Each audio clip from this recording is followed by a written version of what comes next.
Technology અને વૈજ્ઞાનિક શોધખોળને લીધે માનવ સમાજની જીવન રીતિ બદલાઈ ગઈ છે, જેને લીધે કુદરતી સંસાધનો જેને કે નેચરલ રિસોર્સિસનો ઉપયોગ ખૂબ છે. જે આપણે કહીએ છીએ કન્ઝ્યુમરિઝમ, બહુ જ કુદરતે આપેલા જે સાધનો છે જેના લીધે આપણું જીવન સરખું ચાલે છે એનો ખૂબ દુરુપયોગ કહી શકાય એવો છે. અને મુખ્ય પરિબળ પાણી, એનો પર કેપિટા કન્ઝમ્પશન ખૂબ વધી ગયું છે. બહુ સરસ એક વાક્ય છે કે કોઈ પૂછ્યું મને કે આજની ટેકનોલોજી શું છે, તો એનો જવાબ એ છે કે convert every luxury into necessity. આપણા માટે જે એક સમય લક્ઝરી હતી આવશ્યકતા બની ગઈ છે. એમાં સૌથી વધારે મુખ્ય પરિબળ છે પાણી. એનો દુરુપયોગ ખૂબ છે. આપણું જીવન રીતિ બદલાઈ ગઈ છે. વોશિંગ મશીન આવી ગયા, વોશ બેસિનમાં આપણે શાવરમાં પાણી જાય, ટબ આવી ગયા વગેરે કેટલાય રસ્તાઓ છે. એ જ રીતે ખેતીનું ઉત્પાદન ખૂબ વધ્યું છે.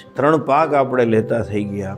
પહેલાં એક જ પાક હતો. એ જ રીતે જમીનમાંથી જ્યાં કેમિકલ ઇન્ડસ્ટ્રી ને બધી ઇન્ડસ્ટ્રીઓમાં એમાંય પાણીનો ખૂબ ઉપયોગ. આવનારા સમયની અંદર જે પર્યાવરણની અસંતુલિતતા છે, જે હવાના પ્રદૂષણની જે સમસ્યા ઊભી થઈ ગઈ છે, એવી જળની સમસ્યાઓ થવાની છે. કેટલાક આંતરરાષ્ટ્રીય વૈજ્ઞાનિકોના તો એવા સ્ટેટમેન્ટ છે કે જળ માટે યુદ્ધ થશે. એવા સમયે આપણું કર્તવ્ય છે કે આપણે જેમ બને એમ વધુને વધુ જળનો સંચય કરીએ. જળ સંચયની શુદ્ધ ભાવનાથી જમીનના તળ ઊંચા આવે અને આકાશમાંથી પડેલું જળ જમીનમાં જ પાછું જાય, એવી પવિત્ર ભાવનાથી ગિરગંગા પરિવાર ટ્રસ્ટ ખૂબ સારું કામ કરી રહ્યું છે. ગિરગંગા પરિવાર ટ્રસ્ટે 1,11,111 ચેકડેમ બનાવવાનો સંકલ્પ લીધો છે. અને આ રિચાર્જને કરવાની કામનો એપ્રિસિએશન સ્વીકારીને સરકારે એને એક આદર્શ રૂપે આજે પોતાના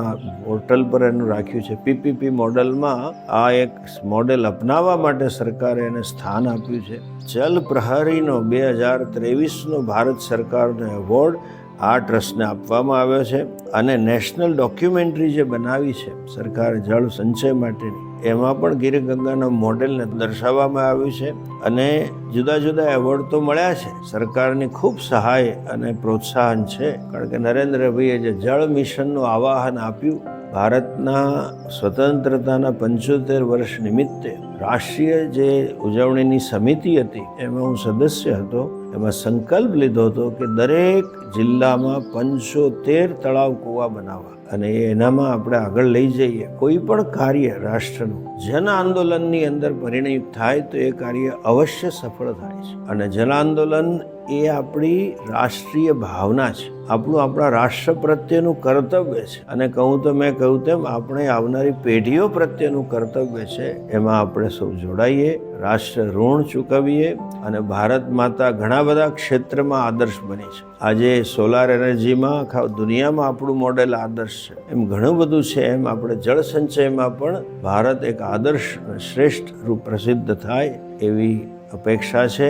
અને એ જ ગિરગંગા ટ્રસ્ટ હવે આવનારા સમયમાં પોતાના સંકલ્પને પૂર્ણ કરવા માટે ડિસેમ્બર માસમાં 4 દિવસ જલકથાનું આયોજન કર્યું છે, જેના વક્તા શ્રી કુમાર વિશ્વાસ રહેશે, જાણીતા કવિ. અને આ કથા ડિસેમ્બરમાં છે. આપ સૌને હું અપીલ કરું છું કે આ કથાના શ્રવણનો લાભ લો અને આ દિવ્ય કાર્યની અંદર આપ જોડાઓ એવી મારી વ્યક્તિગત આપ સૌને અપીલ છે. આપણો આવનારી પેઢી માટે આપણે જે કુદરત આપણને આપણા પૂર્વજોએ આપી છે એનાથી સારું વિશ્વ આવનારી પેઢીને આપણે આપી જઈએ. અને એવી શુદ્ધ ભાવનાથી આપણે કંઈ સૌ મળીને કામ કરીએ એ અપેક્ષા સાથે સૌને નમસ્કાર.